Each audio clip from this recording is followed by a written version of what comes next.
এবারে লোকসভা নির্বাচনের ফলাফল ঘোষণা কাউন্টডাউন শুরু হয়ে গিয়েছে। সেই দিকে তাকিয়ে সব রাজনৈতিক দল আগামী মঙ্গলবার লোকসভা নির্বাচনে ফলাফল ঘোষণা হতে চলেছে। কোন দল এগিয়ে আর কোন দল পিছিয়ে, কোন দল হাসবে শেষ হাসি। আগামী 4 জুন ভাগ্য নির্ধারণ হবে বিভিন্ন রাজনৈতিক দলের।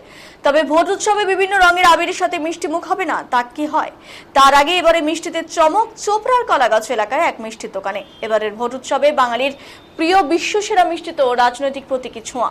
রাজনৈতিক মঞ্চে উত্থান পতন যে দলেরই হোক না কেন, সৌহার্দ্যপূর্ণ ভ্রাতৃত্ব সম্পর্ক বজায় রাখার বিশেষ বার্তা দিতে সামিল হলেন মিষ্টিমুখ নামে এক মিষ্টান্ন ভান্ডার। এখানে বিজেপি, তৃণমূল সহ বিভিন্ন দলের লোগো ডিজাইন করে চমক দিয়েছেন দোকান মালিক বিশ্বজিৎ দেবনাথ।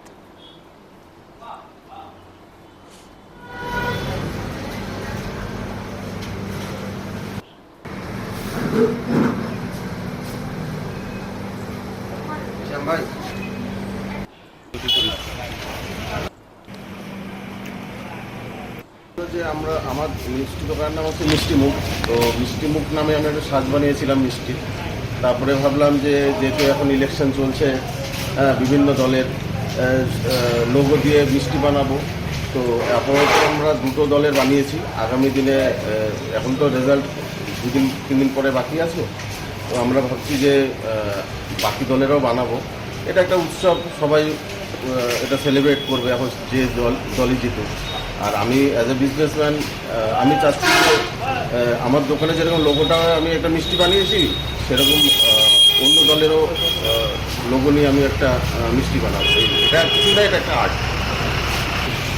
দেখেন এখন যারা আসছে সবাই মোটামুটি দেখে একটু আনন্দ হচ্ছে, আর এই জিনিসটা কোনোদিন দেখেনি আর কি এখানে গ্রামের লোক। তো সবাই বলছে ঠিক আছে, রেজাল্টের দিন দেখা যাক কাকে খাওয়ানো যায়। এটা এই আর কি কীরকম দাম রয়েছে?